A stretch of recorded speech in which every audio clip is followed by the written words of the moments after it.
G'day, I'm Justin Porter and today's date's the 27th of May 2025 and I had a really unusual experience today.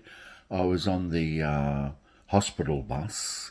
Nikki and I don't have a car and she had to have an appointment at the hospital at 8:45 in the morning and we live 63 kilometres away. So we got the hospital bus that comes and picks up and takes her to her appointment.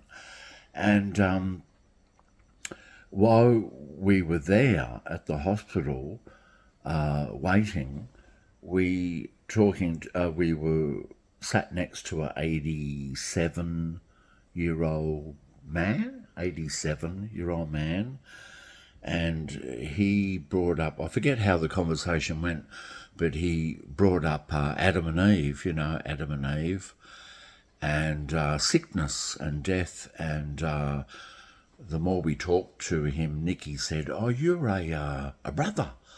You're a Jehovah's Witness. You're a Jehovah's Witness." And he said, "Yes, yes, sister, I'm a Jehovah's Witness." And I said, "Oh, you're a Jehovah's Witness." I thought wonderful. And I said to the elderly 87-year-old man, I said, I think Jehovah's Witnesses are the most beautiful people in the world. And they're such nice people. And he said, "Oh, your husband likes Jehovah's Witnesses. Maybe he should become one." Because he could detect I wasn't, And I said, "Yeah, I'm an agnostic atheist." I said, "I'm just an agnostic atheist."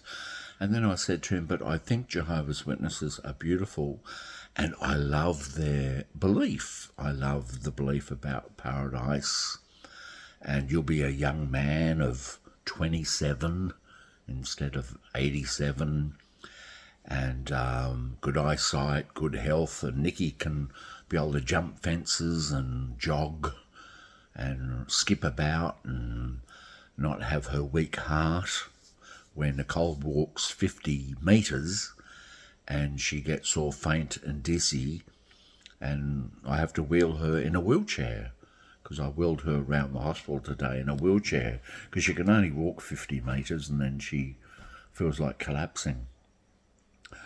And he said, "Yeah." And he said, "Oh, you're not a Jehovah's Witness?" He said, "Why not?" And I said, "Well, I think it's a beautiful religion. It's a beautiful hope. I think it's one of the most nicest hopes there is." And I just said, "I don't think it's true." I said, I wish it was true. I wish it was true, but I don't know because I'm agnostic, agnostic atheist. I don't think there is a God, but I would love there to be a God.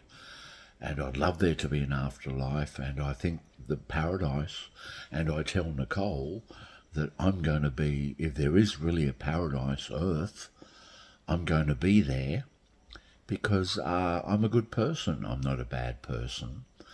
I don't drink alcohol, I don't take drugs, I don't swear, I don't gamble, I'm honest, I don't cheat. And, I call myself an agnostic atheist. And if I found a wallet a couple of years ago, I found a wallet when I was an atheist, and it had $440 cash in the wallet, and I took the wallet to the police, and I said, "I'm an atheist," and they said, "Atheist? Why didn't you keep it?" That's what the police said, because they got this idea that, oh, if you're an atheist, God's not going to punish you in the afterlife. There is no reward in the afterlife, no punishment.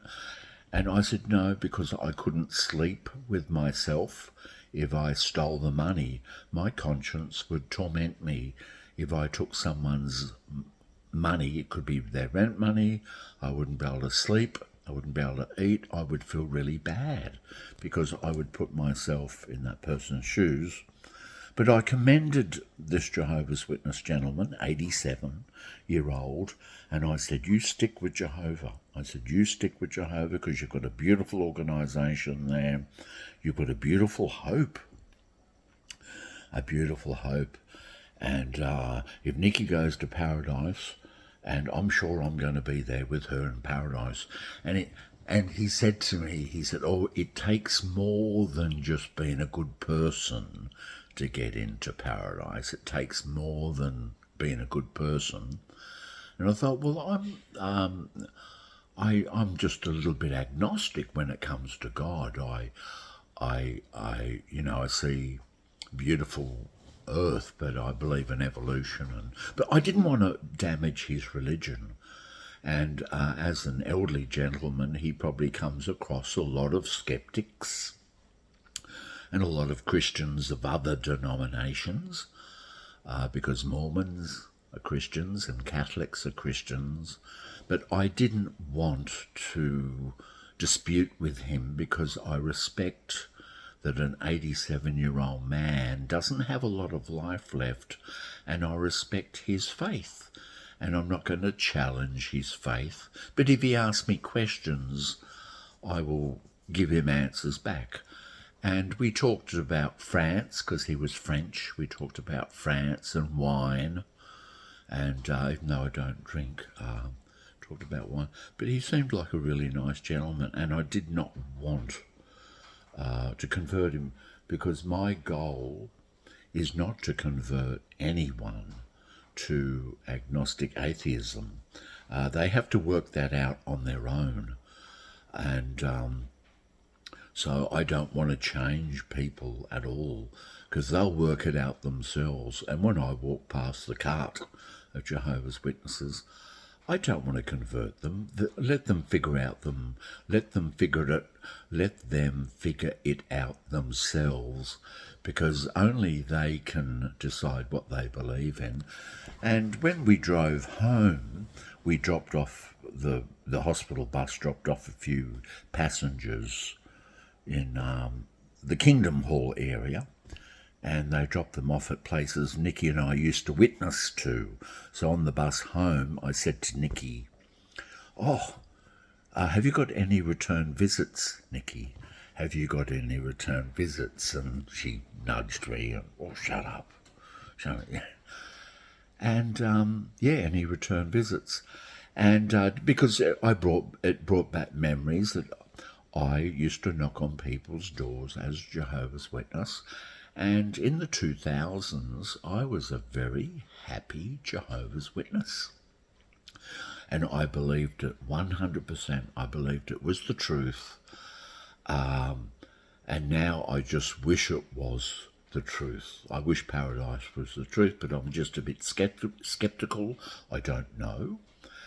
And because I was very happy knocking on people's doors, sharing the good news, major happy.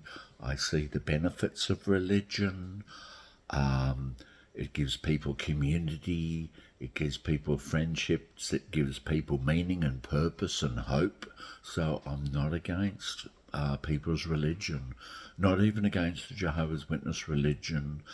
I have fellow YouTubers who are ex-Jehovah's Witnesses who are Christian. Good for them. I'm not going to downgrade them, because they have community, they have a hope, they have a faith. I want this to be true, but I just rather live life. I want to know what's true in life, not what I wish to be true. And when it comes to religious wars, all people are doing, they're fighting over whose imaginary friend is the real one and the best one. So religious wars are basically people fighting over who's got the best imaginary friend and who's got the best afterlife, or what's the real afterlife. And you can get Christians arguing, as when I was Jehovah's Witness, I used to talk to Christians who believed in the rapture, that when Jesus came back, all Christians on earth would be lifted up to heaven in the rapture, and all the wicked people will be left on the earth. Jehovah's Witnesses believe that all the wicked people are going to get snuffed out, burned up, or hit by hailstones, and all the righteous Jehovah's Witnesses will be left on the earth. Seventh-day Adventists believe that in the rapture, when Jesus comes back, not only the living people on earth will be called up to heaven, but all the people in the graves, the dead people in the graves and the cemeteries will be lifted up to heaven. So all different Christian beliefs, and why argue? Because when people have religious wars, they're just fighting over whose imaginary friend's the best, or who's got the best afterlife, which is the correct afterlife. We don't know. We should all be agnostic. And I have a lot of YouTube friends who are agnostic Christians. You get agnostic atheists. None of us really know. I call myself an agnostic atheist, but I don't know. I hope it'd be nice if there was an afterlife and a paradise, but I don't think there is. But I have learned to respect that. Let people have their faith, and they'll figure it out. If they get skeptical about it, let them find out. But I'd never ever want to convert a elderly Jehovah's Witness. That would be very cruel, because religion does give people hope, and Christianity gives people hope in an afterlife. Let them have it. Let them have it, because that's the way they cope. That's their coping mechanism. And that's all I wanted to say. But it was so nice to talk to this gentleman. And Nikki and him, he was telling Nikki that in the new system, in the Paradise Earth, scrolls would be open. Scrolls be opened in the paradise after Armageddon. And if the people who survive Armageddon obey what's written in the scrolls, they'll get to live forever. And that's interesting, isn't it? So I was going along with it. I wasn't arguing about it. I was saying, well, that's interesting. Oh, that's, and commending him. I thought, I think your belief is beautiful. Because he's an elderly gentleman. Give him his opium, because religion is the opium of the people. That's his coping mechanism. People use religion to cope in life. That's how they get by. Some people just could not be able to cope without a religious faith in an afterlife and a loving God. And that's how they go through life, And but that's all I wanted to say. And he seemed like a really nice gentleman, but he said to me, being a good person isn't enough. No, that's not just, no. It's more than being a good person. You've got to follow the watchtower. Follow those 11 guys in New York City. But he didn't say that. But the watchtower says. It's funny, he was telling Nikki that the watchtower, the Pope reads the watchtower, and they know it's the truth. The watchtower's the truth, and he said to me, it's the truth. It's the truth. And I said, no, I don't. But it's a beautiful faith, and it's a beautiful hope, and I hope it's true.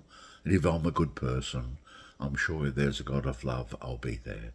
Because I don't believe I was born a defective sinner, over Apple, Garden of Eden. I think that would be mean of God to do that, deliberately make faulty babies, deliberately make babies that are sinful, because I thought Jesus' death on the stake was supposed to cure sin, conquer sin. Wasn't when Jesus died? Shouldn't have all babies been born perfect? And why do some babies get to look like Elvis Presley, and some babies get to look like the Hunchback of Notre Dame? Hey? Epilepsy, is the Hunchback of Notre Dame, who has epilepsy, was he a worse sinner than Elvis Presley was? Some people are born with beautiful singing voices, good looks. Some people can't sing like me, not good looks like me. So this is just genetic roulette, not sinful, because if we're all born sinful, we're all born equal sinners. you see. But that's all I wanted to say. So my goal is not to change people's religious faith. Religion helps them cope through life, gives them a hope of an afterlife, a friend, a loving God, and I'm not against that at all. I just don't like people condemning me because I'm an agnostic atheist. And I also don't like Christians condemning Mormons. Oh, Mormons aren't real Christians, Catholics aren't real Christians, Jehovah's Witnesses aren't real Christians. You're all Christians because you believe in the Bible. So you're all Christians, just variations of all the different contradictions in the Bible. But thanks again, and I want to give a big shout out to my friend Colin Zafke. Colin, if you're watching this, in Honduras, watch his channel called the CO Visit. Colin is an agnostic Christian. I'd call him an agnostic Christian. Lovely guy. Go and check his channel out, CO Visit. And I'd always also like to give a big shout out to Britt Hartley, a ex-Mormon, and she is a atheist now, and she has a channel called No Nonsense Spirituality, how as atheists we can still be spiritual people. We can still be awestruck about the beauty of life and enthralled by the universe and enthralled by evolution and just in love with life and enthralled with the gift of life, the lottery of life, and enjoying this life.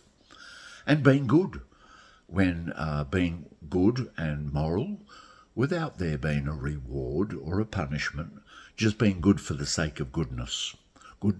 Goodness for goodness sake, as Santa Claus song went, So I just want to say that. Thanks for watching, and big shout out to Colin Zafke in Honduras. Hello, Colin. We love you. And great channel, and also Britt Hartley, No Nonsense Spirituality. So 2 shout outs there. Thanks again, and thanks for watching.